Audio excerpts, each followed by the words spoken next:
Happy New Year, Feisty Feeder fans! I hope everyone had a great New Year's and you aren't too hungover today. Obviously, I'm not, I didn't have a New Year's hat, so I just put on some bunny ears because they're sparkly and that's what I had. So today, you are going to learn how to make the perfect poached egg. I know a lot of people have always been really intimidated by poaching an egg. I don't know why. It's actually really easy. So I'm going to teach you how to do it today. That poach an egg, that is.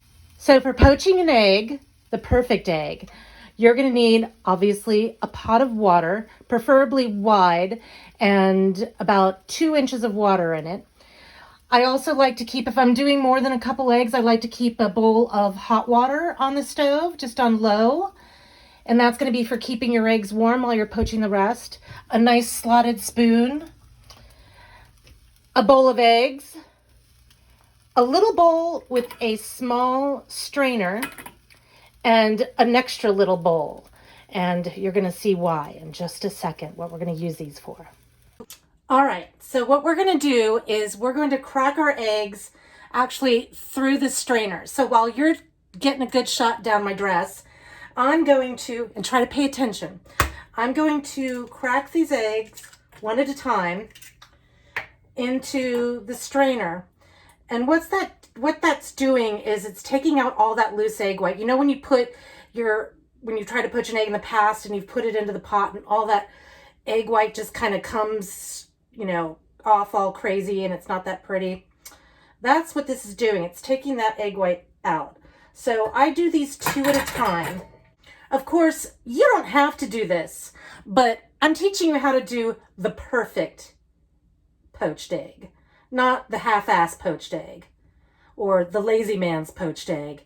Even though they all still taste damn good and they're going to the same place, they're not the perfect poached egg. And you can always keep that egg white and use it for something else. One of the biggest secrets to a perfect poached egg as well is to have your water the right temperature. You don't want it at a boil. You don't even want it at a simmer. You want it just below a simmer. Now, egg whites have a ton of protein in them, and we all know what happens to protein when it gets overcooked. It gets very tough and gets very rubbery. So we're actually going to cook these just below a simmer. You don't need to put vinegar in the water. You don't need to put salt in the water, but you can. I'm going to put a little salt in the water just to flavor the egg whites a little bit. So we have that just below a simmer. And unfortunately, I'm on an electric stovetop these days, so it's a little bit harder for me to get my temperature right. But what we're going to do is we're just going to drop the eggs very gently, one at a time, into there. We're going to let that go for just about 15-20 seconds because we want to let that egg white loosen up off the bottom of the pan without breaking it. So we're just kind of letting it cook a little bit briefly until we can take it off. Okay, it's gone about 30 seconds or so. So I'm going to just very gently loosen that egg off the bottom of the pan. Now, you don't have to do these just 2 at a time. If you get used to working with them, you can actually, I usually do about 6 to 8 in a pan at a time. And what we're looking for with a perfectly cooked poached egg is the white has just become opaque and the yolk is still nice and jiggly.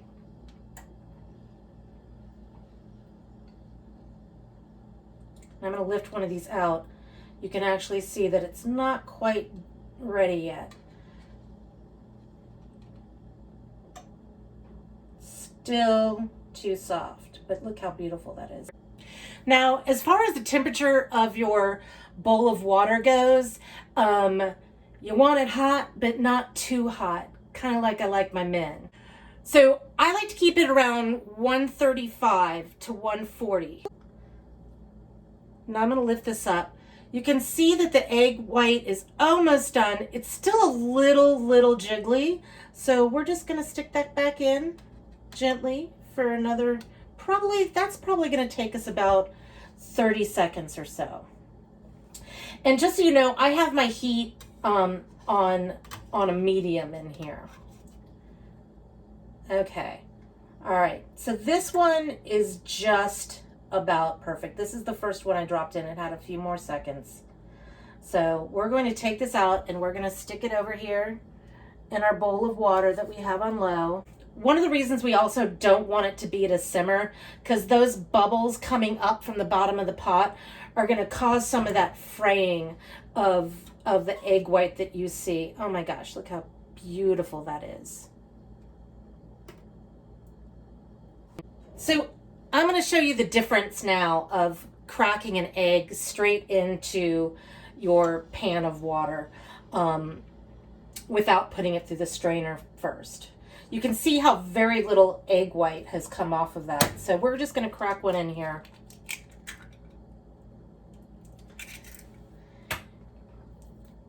Now you can immediately see the difference in this egg. It's spread out a bunch more.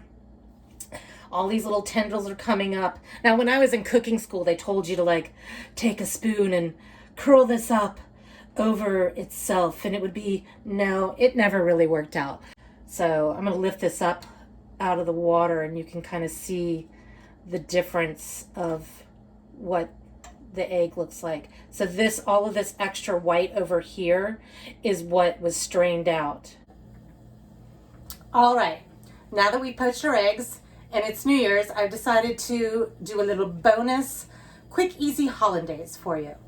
Now, most people know that hollandaise can be a long process of whisking egg yolks over a double boiler with your lemon juice, but I'm going to show you how to do it in your blender really quick and easy. Mostly because I just had elbow surgery and whisking is not always the most pleasant experience for me. So I've got 3 egg yolks that I've had out at room temperature, a tablespoon of lemon juice, my nice warm melted butter. What we're going to do is we're going to put our lemon juice, our egg yolks, and I really love mustard with my eggs, and I'm just going to use a little bit of Dijon mustard in mine as well. Maybe just a teaspoon. All right. And then, of course, you always want salt. Salt is an emulsifier. So your acid and your salt help emulsify that fat together. A little bit of pepper. Now, a lot of people use cayenne. I am a huge fan of paprika. I like to use a little dulce. You can use a combo of both, whatever you like. So now that we have that all in our blender, we're going to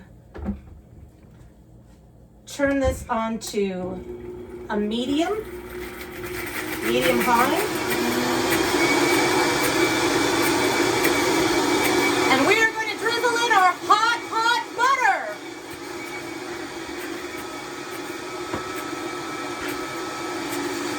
Maybe. You want to do this process nice and slowly so it doesn't break.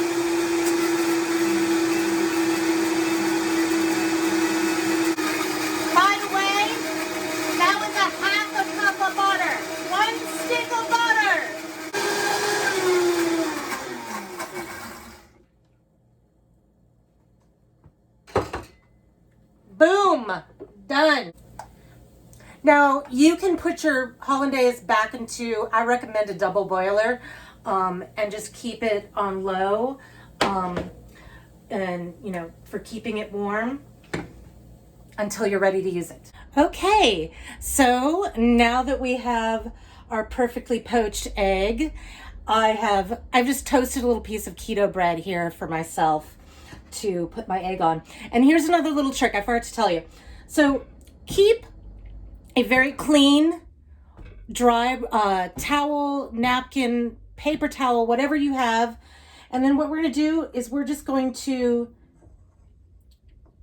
take our egg out and we're going to just kind of let it sit on that napkin for just a second before we put it on our food. because that way it won't get soggy. Now we're going to cut into this deliciousness.